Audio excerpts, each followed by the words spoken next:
क्या आपने कभी सोचा है कि आपकी सबसे बड़ी जीत आपकी सबसे बड़ी हार बन सकती है? क्या आपने कभी किसी ऐसे प्रेम का दर्द सहा है जो अमर तो हो पर अभिशप्त हो? यह कहानी है उस राजा की जिसने अपनी प्रजा को बचाने के लिए स्वर्ग की सबसे सुंदर अप्सरा का प्रेम ठुकराया। यह कहानी है उस श्राप की जिसने एक समृद्ध राज्य को केवल एक रात में राख बना दिया। सुनिए, महाराजा अरिंजय और कृष्णमृग का श्राप। स्वर्णराज्य भारतवर्ष का सबसे समृद्ध राज्य था। महाराजा अरिंजय की ख्याति उनकी वीरता से कहीं अधिक उनकी करुणा के लिए था। राजकुमारी पद्मजा दोनों का प्रेम की उदंतियों में गिना जाता था, पवित्र, निस्वार्थ और नीति द्वारा तय किया गया। एक रात, विवाह से ठीक पहले की पूर्णिमा की रात, अरिंजय और पद्मजा पुष्पवन में मिले। अरिंजय पद्मजा ने चांद की रोशनी में कांपते हुए कहा, मैं डरती हूँ, यह प्रेम इतना विशाल है कि मुझे लगता है नीति इसे स्वीकार नहीं करेगी। अरिंजय ने उसका हाथ थाम लिया। पद्मा, हमारा प्रेम केवल दो हृदयों का मिलन नहीं है, ये तो दो आत्माओं का बंधन है जिसे काल भी नहीं तोड़ सकता। कल हम विवाह करेंगे और इस भय को हमेशा के लिए त्याग देंगे। अगली सुबह जब अरिंजय अपनी बारात के साथ कोसल की ओर बढ़ रहे थे तो उन्हें एक भयानक समाचार मिला। उत्तर के बर्बर दस्युओं ने अचानक स्वर्णराज्य की पश्चिमी सीमाओं पर हमला कर दिया है। हजारों निर्दोष मारे जा रहे हैं। अरिंजय के सामने धर्म संकट आ खड़ा हुआ, प्रेम या कर्तव्य। पद्मजा की ओर जाने वाले रथ को मोड़कर उन्होंने तुरंत अपनी सेना को सीमा की ओर बढ़ने का आदेश दिया। विवाह का संकल्प अधूरा रह गया। मेरा प्रेम प्रतीक्षा कर सकता है पर मेरी प्रजा नहीं, ये कहकर वह युद्ध के लिए निकल पड़। दस्युओं से युद्ध 3 माह तक चला। अरिंजय ने अद्वितीय शौर्य दिखाया। एक दिन गहन युद्ध के दौरान अरिंजय का सामना एक अजीबोगरीब काले हिरण से हुआ। यह एक कृष्णमृग था जिसकी आंखों में मानवीय पीड़ा झलक रही थी। अरिंजय ने उसका पीछा किया और वह मृग उन्हें एक प्राचीन और चमत्कारी गुफा तक ले गया। गुफा में उन्होंने मंदारिनी को देखा, वह अप्सरा जिसके सौंदर्य के आगे स्वर्ग की सुंदरता भी फीकी पड़ जाए। महाराज अरिंजय, मंदारिनी की आवाज शहद सी मीठी थी, मैं उस कृष्णमृग की रक्षक हूँ। ये मृग स्वयं देवताओं का संदेशवाहक है। आप भीषण संकट में हैं, मैं आपको वरदान देने आई हूँ। अगर आप मुझे अपनी पत्नी के रूप में स्वीकार करते हैं तो मैं आपको अमर शक्ति और एक ऐसा दिव्य कवच दूंगी जिसे कोई शस्त्र भेद नहीं सकता। आप अपने राज्य को सदियों तक सुरक्षित रख पाए। अरिंजय ने मंदारिनी की आंख में देखा। उनका हृदय पद्मजा के लिए धड़क रहा था पर उनके मन में था अपनी प्रजा का भविष्य। देवी, अरिंजय ने विनम्रता से कहा, आपका प्रस्ताव मेरे लिए किसी स्वर्ग से कम नहीं, पर मेरा हृदय, मेरा जीवन, मेरी पद्मजा को समर्पित है। मैं आपका वरदान स्वीकार करता हूँ पर आपका प्रेम नहीं। मंदारिनी का मुख क्रोध से विकृत हो गया। अरिंजय, तुम एक अप्सरा के शुद्ध प्रेम का अपमान करते हो। जिस कर्तव्य के लिए तुमने मेरा प्रेम ठुकराया है, मैं उसी कर्तव्य को तुम्हारा सबसे बड़ा श्राप बना दूंगी। क्रोधित अप्सरा ने श्राप दिया, जाओ अरिंजय, तुम अजेय रहोगे, तुम्हारा राज्य अमर रहेगा।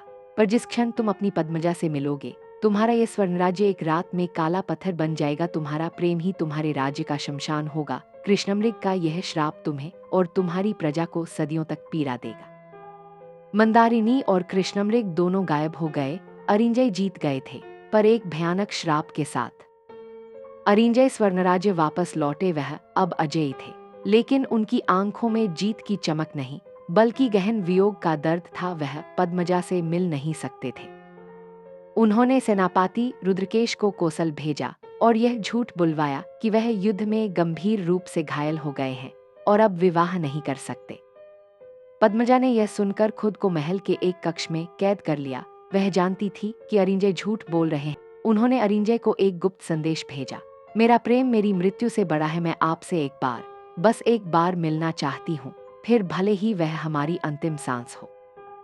अरिंजय का हृदय टुकड़े टुकड़े हो गया। वह जानते थे कि अगर वह पद्मजा से मिले तो श्राप सच हो जाएगा। लेकिन तभी सेनापति रुद्रकेश, जो अरिंजय से ईर्ष्या रखता था, ने श्राप की बात जान ली। उसने सोचा, अगर मैं इन दोनों को मिलवा दूं तो अरिंजय का राज्य नष्ट हो जाएगा और मैं एक नए राज्य का राजा बन जाऊंगा। रुद्रकेश ने एक गुप्त सुरंग का उपयोग किया और पद्मजा को स्वर्णराज्य के समीप ले आया। उसने अरिंजय को संदेश भेजा कि पद्मजा ने आत्महत्या कर ली है और उनका शव अंतिम संस्कार के लिए लाया गया है। अरिंजय भागते हुए उस स्थान पर पहुंचे जहां उनका अंतिम संस्कार होने वाला था। जैसे ही उन्होंने चिता के पास पहुंचकर मुखाग्नि देने की कोशिश की, उन्होंने देखा कि चिता पर उनकी पद्मजा जीवित लेटी है, आंखों में आंसू और होठों पर एक हल्की मुस्कान। अरिंजय, पद्मजा फुसफुसाईं, मैंने सुना है कि मेरा प्रेम तुम्हारे राज्य के लिए अभिशाप है। मैं इस अभिशाप को तोड़ने आई हूँ। प्रेम केवल जीवित रहने का नाम नहीं है, यह बलिदान का नाम है। अरिंजय को एहसास हुआ कि वह रुद्रकेश के जाल में फंस गए हैं। वह पद्मजा से गले मिलने के लिए दौड़। जैसे ही उन दोनों के शरीर एक दूसरे से मिले, आकाश फट गया। वहां कोई बिजली या तूफान नहीं था, सिर्फ एक भयानक दर्द भरा सन्नाटा। स्वर्णराज्य की इमारतें, गलियां, बाजार, सब कुछ पलक झपकते ही काले पत्थर की कठोर चट्टानों में बदल गया। लोगों की मुस्कान उनके चेहरे पर जम गई, लेकिन अरिंजय और पद्मजा को कुछ नहीं हुआ। वे जहां खड़े थे, उनके चारों ओर एक प्रकाश का घेरा बन गया था। पद्मा, ये क्या हुआ? अरिंजय चिल्लाए। शांत मेरे प्रिय, पद्मजा ने उसके आंसू पोंछे। श्राप ने हमारे राज्य को पत्थर बना दिया, पर यह हमारे प्रेम को नहीं छू सका। अब एक ही रास्ता है। पद्मजा ने अपनी कमर से एक छोटी सी स्वर्णकटार निकाली, जिसे वह विवाह के लिए लाई थी। इस अभिशप्त शरीर के साथ तुम और यह राज्य कभी मुक्त नहीं होगे। उसने अरिंजय के मना करने से पहले वह कटार अपने हृदय में उतार ली। तुम्हारा प्रेम ही तुम्हें, तुम्हारी प्रजा को वापस लाएगा। पद्मजा ने अपने प्राण त्याग दिए। पद्मजा की मृत्यु होते ही अरिंजय ने भयानक चीख मारी। उनके आंसू पद्मजा के शरीर पर गिरे और उनकी मृत्यु का बलिदान होते ही जहां पद्मजा का रक्त गिरा था, वहां से गुलाब की एक सुनहरी बेल निकल आई। अरिंजय ने अपनी बाहों में पद्मजा के निर्जीव शरीर को कस लिया और प्रतिज्ञा की, मैं इसी पत्थर के राज्य में तुम्हारी याद में रहूंगा, जब तक कि मेरा प्रेम इस श्राप को पूरी तरह तोड़ नहीं देता। महाराजा अरिंजय पत्थर बन चुके स्वर्णराज्य के बीचों बीच अपनी मृत प्रिय पद्मजा को अपनी बाहों में लिए बैठे थे। उनके चारों ओर सब कुछ काला, कठोर और शांत था। उनके वस्त्रों और त्वचा को छोड़कर राज्य का हर कण निर्जीव हो चुका था। पद्मा, उनकी आवाज खामोश हवा में गूंजती थी, तुमने अपने प्रेम से मुझे तो बचा लिया, पर इस श्राप को तोड़ने की राह मुझे ही दिखानी होगी। तुम्हारा बलिदान व्यर्थ नहीं जाएगा। समय रुक सा गया था। राजा अरिंजय ने पद्मजा के शरीर को बड़े प्रेम से उस स्थान पर लिटाया जहां उनके रक्त से सुनहरी गुलाब की बेल निकली थी। वह बेल हर दिन बढ़ती जा रही थी, जो अमर प्रेम की निशानी थी। अरिंजय ने खुद को पूरी तरह से तपस्या में समर्पित कर दिया। वह न खाते थे, न सोते थे, बस एक ही धुन थी, श्राप को तोड़ना। उनकी आंखें अब आसपास की भौतिक दुनिया को नहीं, बल्कि उस फैंसी दुनिया को देखने लगी थीं, जहां से यह श्राप आया था। कई वर्ष बीत गए। अरिंजय का शरीर अब तपा हुआ सोना बन चुका था। उनकी आंखें किसी योगी की तरह चमकने लगी थीं। एक रात जब वह गहन ध्यान में थे, तो कृष्णमृग एक बार फिर उनके सामने प्रकट हुआ, लेकिन इस बार वह क्रोधित नहीं था। उसकी आंखों में गहरा दुख था। मृग ने अपनी आवाज में नहीं, बल्कि अरिंजय के मन में बात की, महाराज, मंदारिनी का श्राप टूट सकता है, पर केवल बलिदान से नहीं, आत्मज्ञान से। जिस शुद्ध प्रेम को तुम त्याग समझ बैठे थे, वह वास्तव में एक शक्ति थी। मुझे रास्ता दिखाओ, अरिंजय ने मन ही मन प्रार्थना की। कृष्णमृग ने बताया कि अप्सरा मंदारिनी को भी एक देव श्राप मिला था। वह श्राप यह था कि अगर कोई नश्वर मनुष्य उसके प्रेम को त्याग देगा, तो मंदारिनी की दिव्य शक्ति क्षीण हो जाएगी और वह अपनी अप्सराकाया खोकर एक साधारण मानव बन जाएगी, जो स्वयं उसकी सबसे बड़ी इच्छा थी, क्योंकि वह नश्वर जगत में प्रेम पाना चाहती थी। मंदारिनी ने तुम्हें श्राप नहीं दिया, मृग ने कहा, उसने तुम्हें चुनौती दी ताकि तुम अपने प्रेम को अमर बना सको। अब तुम्हें उसे ढूंढना होगा, जो इस समय कहीं मानव रूप में पीड़ा झेल रही होगी। और इस खोज में मृग ने अरिंजय को एक स्वप्नदूत, ड्रीम मैसेंजर दिया, एक नीलमणि से बना सारस पक्षी। यह पक्षी अरिंजय को उन स्थानों पर ले जाएगा जहां मंदारिनी की आत्मा भटक रही है, और वह केवल स्वप्नलोक में ही उसे पहचान पाएंगे। अरिंजय ने नीलमणि सारस को अपने हृदय से लगाया और तुरंत गहन समाधि में चले गए। उनका चेतन मन पत्थर के राज्य में रहा, पर उनकी आत्मा ने सारस के साथ स्वप्नलोक में प्रवेश किया। स्वप्नलोक भयानक और चमकीला दोनों था। वहां उन्होंने 3 दुखद दृश्य देखे। पहला स्वप्न। एक जंगल में एक गरीब युवती मंदारिनी एक बूढ़े राजा के महल के लिए लकड़ियां काट रही है। राजा उसे भूखा रखता है और क्रूरता से काम करवाता है। युवती की आंखें खाली हैं, लेकिन उसकी आंखों के किनारे पर असीम सौंदर्य की हल्की चमक है। दूसरा स्वप्न। एक बंजर गांव में वही युवती एक भयानक बीमारी से जूझ रही है। गांव वाले उसे अपशकुन मानकर दूर भगा रहे हैं, क्योंकि वह गांव के पानी को दूषित कर देती है। यह उसकी अप्सरा शक्ति का अवशिष्ट प्रभाव था, जो अब श्राप बन गया था। तीसरा स्वप्न। एक गुप्त काली गुफा में युवती मंदारिनी एक भयंकर राक्षसी शक्ति से जूझ रही है। यह शक्ति वही रुद्रकेश था, जिसने उन्हें धोखा दिया था। रुद्रकेश अब तामसी तांत्रिक बन गया था और मंदारिनी की अवशिष्ट शक्तियों को खींचकर खुद को अमर बनाने की कोशिश कर रहा था। अरिंजय को गहरा सदमा लगा। उन्होंने देखा कि जिस अप्सरा के प्रेम को उन्होंने ठुकराया था, वह अब मानव रूप में उनसे कहीं अधिक दर्द झेल रही है। पद्मा के प्रेम के लिए मैंने तुम्हें ठुकराया, अरिंजय ने स्वप्नलोक में चिल्लाते हुए कहा, लेकिन मेरे कर्तव्य ने मुझे अंधा बना दिया। मैं तुम्हारे दर्द को भी महसूस नहीं कर पाया। सारस पक्षी ने मन में आवाज दी, महाराज, अब आपको उसे पहचानना होगा, उसका हाथ थामना होगा और उसे राक्षसी शक्ति से बचाना होगा। यही आपका अंतिम धर्म होगा। अरिंजय ने अपनी आंखें खोली। उनका हृदय दर्द और करुणा से भरा था। उन्होंने मंदारिनी को ढूंढ लिया था। वह अब एक कमजोर और पीड़ित मानव थी। उन्हें पता चल गया था कि मंदारिनी की असली पीड़ा रुद्रकेश है, जिस विश्वासघाती ने उनके और पद्मजा के मिलन को श्राप दिया था। वह अब मंदारिनी की बची हुई शक्ति को चुरा रहा था। अरिंजय ने पद्मजा की सुनहरी बेल से लिपटी प्रतिमा को अंतिम बार देखा। मेरी रानी, उन्होंने कांपते हुए कहा, मेरे कर्तव्य का अगला अध्याय शुरू होता है। अब मैं तुम्हें बचाने के लिए नहीं, बल्कि उस श्राप को जड़ से मिटाने के लिए जा रहा हूँ, जिसमें मेरे विश्वासघाती सेनापति और उस पीड़ित अप्सरा की मुक्ति छिपी है। अरिंजय ने अपनी दिव्य त्रिशूल को उठाया और पत्थर के उस बंजर राज्य से बाहर निकल पड़े, एक नए संकटपूर्ण सफर पर, जहां एक राजा को अपनी प्रेमिका के हत्यारे और अपनी पुरानी दुश्मन को एक साथ बचाना था। अरिंजय ने स्वर्ण राज्य की सीमा को पार किया। अब वह राजा नहीं, बल्कि एक साधारण यात्री थे, पर उनकी आंखों में दिव्य तपस्या का तेज और हृदय में अदम्य संकल्प था। श्राप के कारण वह अपने दिव्य अस्त्रों का प्रयोग नहीं कर सकते थे, इसलिए उन्होंने अपना त्रिशूल अपनी कमर में छिपा लिया और स्वयं को एक विप्र ज्ञानी ब्राह्मण के वेश में बदल लिया। इस वेश से उन्हें लोगों के बीच आसानी से नीलमणि स्वप्नदूत सारस उनके कंधे पर बैठा था। सारस ने उन्हें बताया कि रुद्रकेश, जो अब एक क्रूर तांत्रिक बन गया है, वह अपनी शक्तियां बढ़ाने के लिए कालाफार नामक दुर्गम पर्वत की ओर बढ़ रहा है। वहीं पर मंदारिनी एक असहाय मानव के रूप में एक निर्जन गांव में है। अरिंजय उस गांव की ओर बढ़े। उन्होंने देखा कि गांव में चारों ओर बीमारी और सूखा है। लोग डरे हुए हैं और वहां की एकमात्र नदी सूख चुकी है। अरिंजय समझ गए ये मंदारिनी की क्षीण हुई शक्ति का दुष्प्रभाव है, जो अब अपशकुन बन गया है।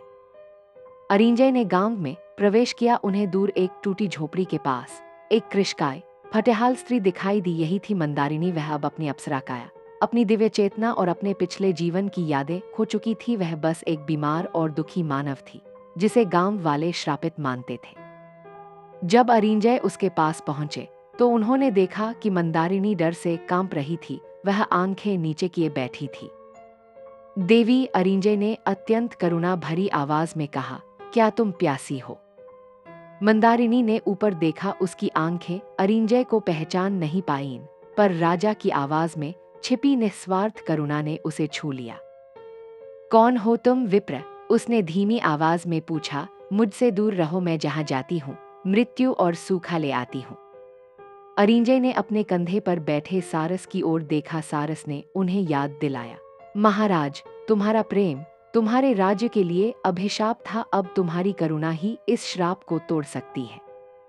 अरिंजय ने तुरंत अपने वस्त्र के भीतर से एक प्राचीन औषधि जड़ निकाली, जिसे उन्होंने यात्रा में ढूंढा था। उन्होंने बिना किसी भय या घृणा के अपने हाथों से उस जड़ को पीसकर मंदारिनी को पिलाया। तुम श्रापित नहीं हो, अरिंजय ने धीरे से कहा, तुम केवल पीड़ित हो और अब मैं तुम्हारा रक्षक हूँ।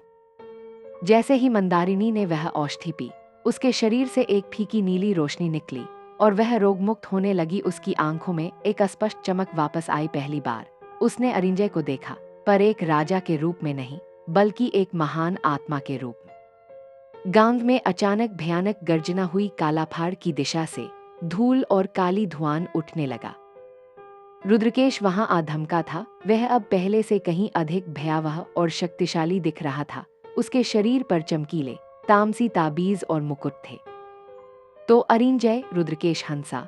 उसकी हंसी हवा में विष घोल रही थी।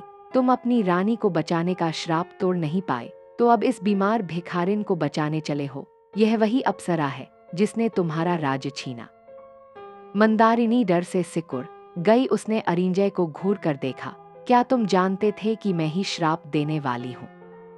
हाँ, अरिंजय ने दृढ़ता से कहा, पर तुम भी एक श्राप की शिकार हो, अपराधी नहीं।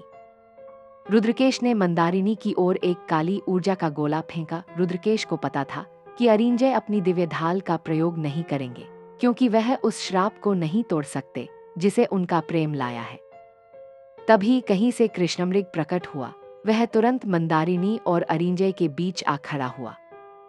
रुद्रकेश का काला गोला कृष्णमृग से टकराया। मृग ने भयानक चीख मारी, पर उसने उस वार को सह लिया। वह अब तक केवल देवदूत था, पर अरिंजय की करुणा देखकर उसने अपने जीवन का बलिदान देने का निश्चय किया। मृग का शरीर राख में बदलने लगा, पर मरने से पहले उसने अपनी अंतिम शक्ति से एक प्रकाशपुंज मंदारिनी के शरीर में डाल दिया। जाओ अप्सरा, तुम्हारा श्राप मुक्त हुआ। मंदारिनी की आंखों में अचानक पिछला जीवन घूम गया। उसे सब याद आ गया। देवश्राप, अरिंजय का त्याग, उसका क्रोध और कृष्णमृग का बलिदान। वह अब न तो अप्सरा थी, न ही साधारण मानव, वह एक मुक्त आत्मा थी। कृष्णमृग की राख को देखकर अरिंजय का क्रोध भड़क उठा। उन्होंने अपने कमर से दिव्य त्रिशूल निकाला। रुद्रकेश, अरिंजय गरजे, तुमने मेरे राज्य के विनाश का कारण बने। अब तुमने एक निर्दोष और बलिदानी आत्मा को मारा है। तुम्हारा अंत निश्चित है। रुद्रकेश ने अपनी तामसी सेना को बुलाया। भयानक राक्षसी परछाइयां और प्रेत। रुद्रकेश का हर वार अरिंजय पर भयानक था, पर अब अरिंजय केवल अपनी शक्ति से नहीं लड़ रहे थे। उनके त्रिशूल में पद्मजा का निस्वार्थ प्रेम और मंदारिनी की करुणा का बल था। मंदारिनी ने अपनी बची हुई शक्ति से जल के तत्वों को बुलाया और गांव के ऊपर एक बारिश का घेरा बना दिया। ये बारिश रुद्रकेश की तामसी सेना को जला रही थी। अंत में अरिंजय ने अपनी सारी शक्ति, अपनी सारी तपस्या और अपने सारे आत्मज्ञान को त्रिशूल में केंद्रित किया। यह वार प्रेम, करुणा और बलिदान का है। त्रिशूल एक चमकती हुई सफेद बिजली बनकर रुद्रकेश की ओर बढ़ा। त्रिशूल ने रुद्रकेश की अमरता की आत्मा को जला दिया। रुद्रकेश अपनी काली शक्तियों के साथ राख बन गया। जीत हो चुकी थी। रुद्रकेश का अंत हो गया और मंदारिनी का श्राप टूट गया। मंदारिनी अब मुक्त थी। उसने अरिंजय के सामने झुककर कहा, महाराज, आपने मेरे क्रोध को करुणा से जीता। अब आप अपने राज्य को वापस ले सकते हैं। लेकिन कैसे? पद्मजा का बलिदान तो हो चुका था और श्राप के कारण स्वर्ण राज्य अभी भी पत्थर था। मंदारिनी ने अरिंजय को बताया कि एक ही रास्ता बचा है, एक रास्ता जहां प्रेम और करुणा मिलकर अंतिम बलिदान मांगेंगे, जिससे स्वर्ण राज्य फिर से जीवित हो उठेगा। वह रास्ता क्या था? रुद्रकेश का अंत हो चुका था। अरिंजय और मंदारिनी, जो अब मानव रूप से मुक्त एक शुद्ध आत्मा बन चुकी थी, पत्थर बने स्वर्ण राज्य की ओर लौटे। मंदारिनी ने अरिंजय को उस सुनहरी गुलाब की बेल के पास ले जाकर खड़ी किया, जो पद्मजा के बलिदान के स्थान पर उगी थी। महाराज अरिंजय, मंदारिनी ने शांत आवाज में कहा, श्राप का मूल कारण मेरा क्रोध नहीं, बल्कि देवताओं की शर्त थी। शर्त यह थी, यदि नश्वर प्रेम दिव्य प्रेम का त्याग करेगा तो राज्य पत्थर बनेगा, और श्राप केवल तभी टूटेगा जब त्याग करने वाला राजा उस दिव्य प्रेम के लिए अंतिम बलिदान देगा जिसने उसे श्राप दिया था। अरिंजय चौंक उठे। अंतिम बलिदान, इसका क्या अर्थ है? जब आपने मेरा प्रेम ठुकराया तो मैं अभिशप्त हुई। अब आपको मुझे बचाना होगा, न कि केवल रुद्रकेश से, बल्कि मेरे दैवी बंधन से भी। पद्मजा ने अपने प्रेम का बलिदान दिया, अब आपको अपनी अमरता का बलिदान देना होगा। मंदारिनी ने अरिंजय को बताया कि कृष्णमृग के बलिदान से उसकी आत्मा मुक्त हो गई है, लेकिन उसका दैवी स्वरूप अभी भी स्वर्गलोक के नियमों से बंधा है। अगर वह अपनी मानव मुक्ति को स्थायी रूप से स्वीकार कर लेती है तो उसे देवताओं के क्रोध का सामना करना पड़ेगा और स्वर्ण राज्य हमेशा के लिए पत्थर रह जाएगा। आपको एक विकल्प चुनना होगा, महाराज, मंदारिनी ने अपनी आंखें बंद करके कहा, या तो आप अपनी अमर शक्ति जो आपको त्रिशूल से मिली है मुझे दे दें, ताकि मैं फिर से अप्सरा बनकर स्वर्ग लौट जाऊं और स्वर्ण राज्य को श्राप से मुक्ति दिलाऊं, या आप स्वयं उस बेल के नीचे लेटकर समाधि लें और अपने सारे पुण्य इस राज्य को समर्पित कर दें, जिससे आप स्वयं नश्वर हो जाएंगे। अरिंजय का दिल एक बार फिर टूट गया। उन्होंने पद्मजा को देखा, जो पत्थर की मूर्ति बनी उनकी बाहों में थी। मैं पद्मजा के बिना अमरता लेकर क्या करूंगा? अरिंजय ने फुसफुसाया, मैं इस राज्य का राजा हूं, मेरा अस्तित्व मेरी प्रजा से है, मेरा प्रेम मेरे कर्तव्य से है। अरिंजय ने दूसरा विकल्प चुना। उन्होंने मंदारिनी से कहा, मेरा प्रेम मेरी रानी में निहित है और मेरा कर्तव्य मेरी प्रजा में। मैं अमरता का सुख नहीं चाहता, मैं अपने जीवन का अंतिम कतरा इस श्राप को तोड़ने में लगाऊंगा। अरिंजय ने अपना दिव्य त्रिशूल जमीन पर रखा। उसकी चमक मंद पड़ने लगी। उन्होंने धीरे से पद्मजा को जमीन पर लिटाया और स्वयं उस सुनहरी गुलाब की बेल के नीचे, जहां पद्मजा ने अंतिम सांस ली थी, योग निद्रा में लेट गए। उन्होंने अपनी सारी अमर शक्ति, पुण्य और तपस्या को एक बिंदु पर केंद्रित किया और उन्हें पत्थर बन चुके स्वर्ण राज्य की ओर प्रवाहित करना शुरू कर दिया। जैसे जैसे उनकी शक्ति कम होती गई, उनका शरीर कमजोर होता गया। उनकी आंखें खुलने लगी और उनके गालों पर दो गर्म, सच्चे और निस्वार्थ आंसू बह निकले। यह वह आंसू था जिसका श्राप टूटने के लिए इंतजार कर रहा था। जैसे ही उनके आंसू सुनहरी बेल के पत्तों पर गिरे, एक चमत्कार हुआ। पत्थर की दीवारें टूटने लगीं और उनके भीतर से सोने की चमक निकलने लगी। काले पत्थर फिर से जीवंत मनुष्य बन गए। सैनिकों के हाथ में फिर से तलवारें थीं, किसानों के हाथों में हल थे। हवा में फिर से जीवन की आवाजें गूंजने लगी। स्वर्ण राज्य वापस आ चुका था। लोग खुशी से चिल्ला उठे। वे अपने राजा को बचाने के लिए दौड़। लेकिन जब वे अरिंजय के पास पहुंचे तो उन्होंने देखा कि अरिंजय का शरीर निर्जीव हो चुका था। उन्होंने श्राप को तोड़ दिया था, पर उन्होंने अपनी सारी शक्तियां खो दी थीं और नश्वरता को स्वीकार कर लिया था।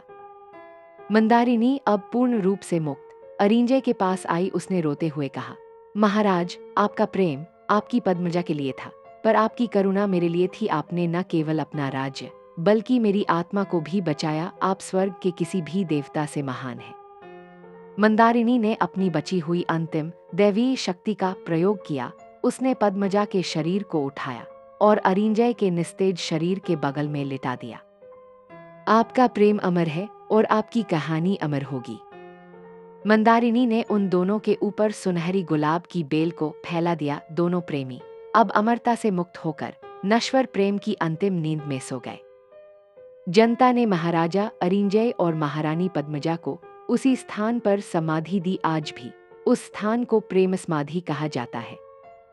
मंदारिनी अब एक साधारण मानव के रूप में स्वर्ण राज्य में रही और उसने जीवन भर अरिंजय के प्रेम और त्याग की कहानी सुनाई। वह कहानी यह सिखाती है कि प्रेम की सबसे बड़ी शक्ति अमरता नहीं बल्कि बलिदान है, और सच्चा राजा वही है जो अपने राज्य के लिए प्रेम का त्याग नहीं करता बल्कि प्रेम के लिए खुद का त्याग करता है। सुनहरा गुलाब आज भी उस समाधि पर खिलता है, गवाह है उस कहानी का जहां एक श्राप को निस्वार्थ प्रेम के आंसू ने हमेशा के लिए तोड़ दिया था।